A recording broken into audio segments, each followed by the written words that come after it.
Welcome everyone to Umami Manga. I'm James and this is Petter. Hey there. This is our first ever video format on Umami Manga.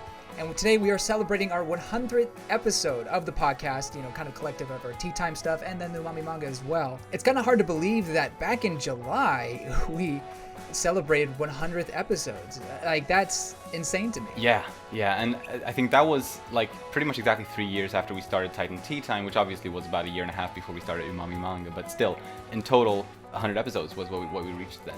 It's a lot of manga to read. A lot of chapters of Attack on Titan, and then a lot of volumes. I remember those Kaguya-sama days very well, where we would read the volume and then hurriedly do our podcast, and then we get to go right to the next one. It was kind of torture sometimes to have to wait a whole week to talk about it. It was good times. It was, and it still is, honestly. And it still is. It's a great format, and I'm happy to be able to keep doing it. But we thought for our 100th celebration, if you will, instead of talking about Umami Manga, why not talk about Umami Anime? Yeah. So today we're going to go through our top 3, well, maybe not to say top 3, but 3 anime that we particularly find special to ourselves that maybe our viewers aren't aware of as much. All right, to start off, we'll go ahead and do my first one, which is Odd Taxi. This came out in 2021. I was not thinking this would be one that I really enjoyed. I'd seen kind of a trailer for it, and I thought it was a little goofy, but after I saw the first couple of episodes, actually Crunchyroll posted a clip of it one time, and I was like, okay, now I gotta watch it. And then just the episode after episode hooked me in. So basically a synopsis of what Odd Taxi is. If you like kind of slice of life mysteries, whodunit kind of crime, where you have all of these characters and, well, really interesting caricatures coming together into one grand finale, this is the anime for you. And I know what you're saying, but James, there's a lot of animals in it, a bunch of furries. It's not furry. It's not a furry thing. They're just animals that look like people. Okay, so maybe there is something to that. It's more on the lines of Zootopia than, say, fair. I don't know, some other furry. Or like, I mean, any fable kind of, like old like folk tales that are with. I mean, that's a very common trope, or like historically, with animals as the characters. But don't let the whole animal and art style facade delude you to something that is actually incredibly engaging, deep, and really meant for adults in a way. I think it really deals with a psychological factor that some shows don't dare touch. It's pretty deep, and I really enjoy its witty writing, its creative storytelling. Overall, it's just one of my favorite anime of recent times, and something that I try to recommend to everybody. It's a hard sell for some reason. It's those animals. I mean, I will admit, for me, I think the reason why why I haven't seen it yet is because of the animals. I think, I think that did kind of turn me off, or kind of turn me away from it. But but based on everything good I've heard, I've heard like everyone who's seen it that I know has absolutely loved it. So it's on my to-watch list now, and I gotta watch it at some point. I just haven't gotten around to it yet. You need to. I think you would love it. Just deal with the fact that there's animals. I don't want to say too much because I feel like there's some really big reveals in this show. So I'll leave it at that, and just watch it. I will. Highly recommend. I definitely will. Like, yeah, based on like really, as I said, everyone loves this one, so I gotta see it too. All of the 3 ones that I've chosen to present today are all in my top 10 somewhere of like top 10 anime, but they're not necessarily my top 3. And my first pick is Kids on the Slope, which came out in 2012, and it's the only one out of my picks that's actually based on a manga, which I haven't read, sadly. The main reason for that is because it doesn't exist physically in English. Yeah, for whatever reason. strange. It's like a 10-volume manga that was adapted into 12 episodes of anime. I think at some point, if they never end up doing physical releases of it, I'm gonna have to find some way to read it online, because I definitely want to experience the original version of the story as well, based on how much I love the anime adaptation. Very much slice of life / coming of age story with focus on jazz music. It's really like a love letter to jazz music in a lot of aspects. And it's about this guy called Kaoru, who is new in a new town, new school, and he meets a guy called Sentaro, who is the jazz drummer. Kaoru has played a lot of piano before, but only classical music, so he isn't really well versed at all with jazz. But through Sentaro's enthusiasm about the jazz genre, Kaoru is also brought into that whole genre and falls in love with jazz, as I imagine a lot of viewers also will if they weren't before. It's just so well done, with also this beautiful slice of life and like take on just the small things in life and the value in those moments. And oh my gosh, I actually watched the first 2 episodes of it today to kind of have it fresh in my mind, and I'll never stop being so impressed by this, by the characters, the story, the music, of course, which obviously is a big part of it, the animation when they play their instruments, because there's a lot of scenes where they play their instruments together, they play songs together, and the animation there is top notch. Like, I don't think I've seen an anime with better animations for instrument playing. I've also seen like some like skilled jazz musicians on YouTube who've analyzed this or looked at at these like clips from Kids on the Slope, and they've been really impressed with how the animations look and how real it looks when they're playing their instruments. So yeah, it's just so well done. Kids on the Slope is a great, fantastic anime. Animation's incredible. Mappa did it. I believe it was Mappa who did it, correct? They did an amazing job. The music, oh my gosh, gorgeous. Especially if you're into, like you said, jazz, but also kind of a time period. Right, exactly. Yeah, I forgot to mention that it's set in the second half of the 1960s. So that's also a big appeal to me personally, because I enjoy that era kind of. I did watch it, and I do recommend it as well if you really enjoy kind of a coming of age musical journey, and one that really delves into how complicated friendships can get. Yeah, right. Yeah, it's really realistic in a lot of ways, and like it doesn't necessarily go with like a romanticized kind of version of those types of life events. Going on to my second one, and something I forgot to clarify previously, I tried to pick anime that were special to me, but also kind of different genres in a way. So I think Odd Taxi and these next 2 that I have don't necessarily share a whole lot in common. This next one for me is called Erased, which I believe in Japanese is different. It goes by a different name, but I like Erased is shorter. So. Right. I adore Erased. It was one of those shows where I had just finished watching, I think, One Piece, and you know that's a marathon, right? And I love One Piece, but I was ready for maybe a little bit of a shorter story to get into. And Erased is about 13 episodes, I believe, a 13 episode mystery time traveling kind of anime. It starts off with our main character, who's basically, you know, wishing he had done some things different in his life. You know, where did his life go wrong? Exactly. One event leads to another, and the next thing he knows, he finds himself in the past, in his childhood. Why? For what reason? He doesn't know, but he's going to take things one step at a time and maybe improve things about his life and maybe the life of others as well. It's a gripping story turned, let's be honest, murder mystery that I think a lot of people will enjoy if you haven't seen it already. It's one that I recommend to people who are maybe not that into anime. You know, they've seen Studio Ghibli, but they're not so sure about other types of shows. Erased, I feel like, is kind of the story that can really engage the viewer, and it doesn't necessarily rely on typical anime physics, if you know what I mean. You know, typical anime animation, I guess. I mean, it is anime, don't get me wrong. I'm just rambling at this point.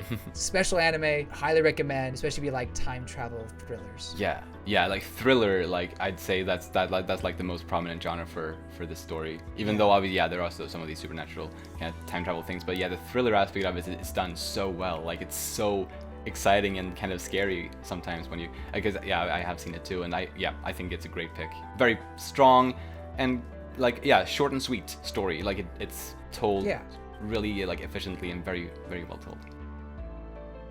My second pick is Sakura Quest by IP Works is the name of the studio. I almost forgot. Sakura Quest is also a slice of life story to a large degree, actually. So similar to Kids on the Slope in that regard, although it's a very different type of story. The studio also made the Shirobako season and movie. I feel like those are the two most famous ones in my mind by that studio. They are similar in the sense that they both feature women after high school, basically, or after education. I don't know if maybe it's even after college here. In the case of Sakura Quest, it might actually be. In Sakura Quest specifically, it features a main character called Yoshino, and she has studied some, to do some kind of work in Tokyo, probably some kind of desk work, but she's struggling, like she isn't getting any jobs, and she really wants to live and work in Tokyo because she's from a countryside village. She's kind of sick of that, so she just wants to make a living in Tokyo. But that isn't going very well, so she ends up getting a job in another countryside town where she ends up working for the tourism board for this very small little town that just is dying to get more people visiting the town because the town is so small and nobody knows about it, and they just want to have people visit. And they kind of by accident hire her to be the mascot / leader of this tourism board, to be their queen. They have this very weird thing, there's a lot of dress up stuff and kind of silly things that are super charming in my opinion. During her time there, she's really skeptical at first, but eventually she kind of becomes okay with it, and she gets to meet 4 other girls who also live there. It's about the 5 of them and the friendship that comes from them, and throughout the story you get to really know this small little community, this little village or the town or whatever you want to call it, as well as a lot of the residents there.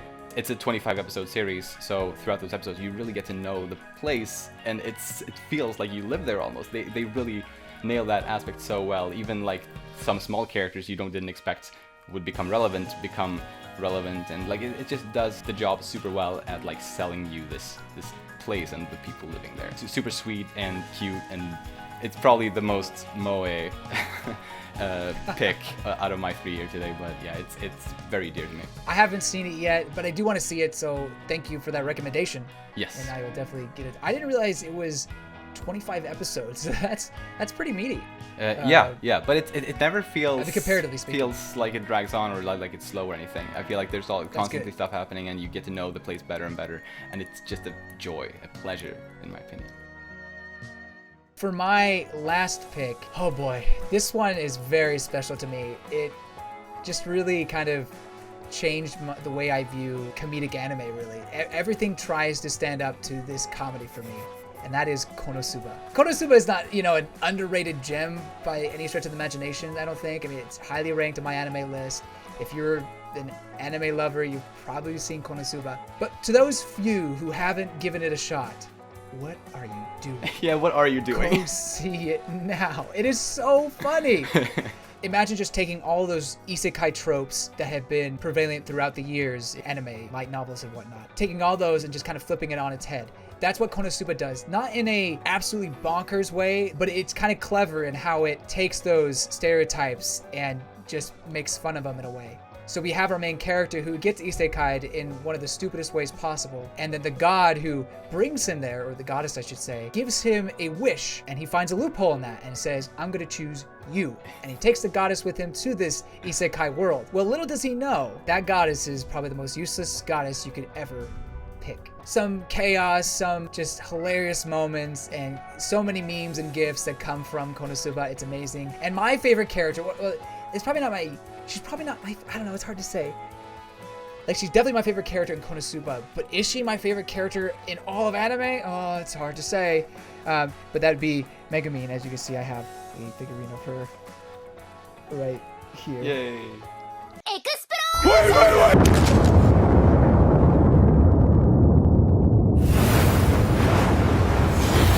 If you haven't seen Konosuba and you do not know the magnificence of Aqua, Megumin, Darkness, and really Kazuma as well, right, then you need to change that right now. They're all on Crunchyroll, even the movie. Go see it. And Peter, I understand that you've seen at least the first 2 seasons. I applaud you for that. Go see the movie. Yeah. I've been meaning to. I just wanted to rewatch the first 2 seasons before I went on to the movie, and for some reason that rewatch has been slow for me. But I really want to. I really love it too. Highly recommend to everybody. Go rewatch it. Yeah. Go enjoy it again. It's so hilarious. for me personally, this is probably my favorite anime of all time. Like, that wasn't part of the, our list, but for me, it's just hilarious comedy, and I love it. But it's not, the best anime ever. You know what I mean? Like, there's a difference between having like your favorite anime versus the best one that you think has ever been created. Yeah. Or at least it can be. Yeah, right. But I understand that, and I think that's a mature take. I think, to be able to separate those things. Yeah. I do find myself mature sometimes. My final pick is Eden of the East, a very special anime to me that I think I watched it back in 2017. It's from I think it went from 2009 to 2010, and it started off 11 episodes followed by 2 movies. So it's although it's all like one story together, so like you can't just watch the first 11 episodes because the story really is incomplete with only that. So you gotta watch the first, or well, the 2 movies that come after it as well. I guess I'd call it a thriller of sorts. So not a third slice of life. I didn't go that far. It starts in America, actually, in Washington D.C., where the female lead, Saki, is she's looking at the White House, she tosses a stone over the gate. Some police officers or guards or whatever they are spot her tossing that stone over, and they get suspicious and they go talk to her. And when things are looking a bit rough for her there, suddenly this naked guy on the other side of the street comes up, completely naked. He has a phone in one hand and a gun in the other. And that's it. And it turns out that this guy... That's all you need. Yeah, right? This is America, right? Like, come on. But he and Saki are both Japanese, and they're just, for various reasons, they're visiting. And this guy, he is called Akira Takizawa, and he supposedly, or apparently, just lost all of his memories right then and there, right before he appeared naked with a gun and a phone. To say the least, he distracted the police officers enough to get Saki out of trouble there. And they sort of start bonding, kind of strangely. And it just the first episode itself just shows how quickly they kind of get to know each other and get comfortable with one another. You also start to realize that there's a lot of things below the surface, and there's a lot of mystery, especially surrounding this Akira guy. And like, why did he lose his memories? He's able to get a lot of things done through his phone. Like, he can talk to a voice on the phone, and suddenly, like, basically anything, he can make anything happen, almost. Like, not magical things, but like, he can get out of an airport really quickly and have to like be able to skip the lines because somehow he has the authority to do that. Yeah, it's a lot of mystery, and it's a thriller to a large extent. There's been like missile attacks in Tokyo like twice or so in recent days and recent weeks, and there's also a lot of mystery surrounding those. So I think it's the mystery aspect that I love the most about this show, as well as the thrill of it, like the thriller part. It's really cool, and the characters, as I said, are beautiful. I love Saki and Akira, both are just beautiful characters. But I think that's all I can really say. You'll have to really watch it to appreciate it. Although I will say the director, Kenji Kamiyama, is one of my favorite directors, like anime directors. He's also done a movie called Napping Princess and another series called Guardian of the Spirit that are also, I think, really good stories. And the very last thing, the woman who voices Saki also voices Yor in the Spy Family anime, as well as Shoko in a silent voice. So she's done a lot of great characters that I enjoy. Yeah, she's a very popular pick. Yeah. I believe I've seen Eden of the East, but it's been such a long time, and honestly, it's a blur to me that I need to go back and see it for myself, and just really get into the story. Because I think at the time I was kind of watching it when I was half asleep, and that's not... each time I watched it, I guess I was on the verge of sleeping. I don't know. It was weird. That's it was not good a strange time. Yeah, this really is a story you need to be focused kind of when you watch it, because there's a lot of details and like things you got to kind of pay attention to. Thanks so much, Petter, for joining me on this anime journey. Umami anime ends here, I guess, for now. But yeah. If you like this episode, please be sure to subscribe and like for more, and be sure to check out our podcast, Umami Manga, where we talk about Kaguya-sama Love is War, a bit of Attack on Titan Tea Time, and then some other great manga, To Your Eternity, Spy Family, and some other great ones in the work. Yeah. I believe that's all that we have for today. So once again, thank you so much for watching, and we'll see you next time. See you later. Bye-bye.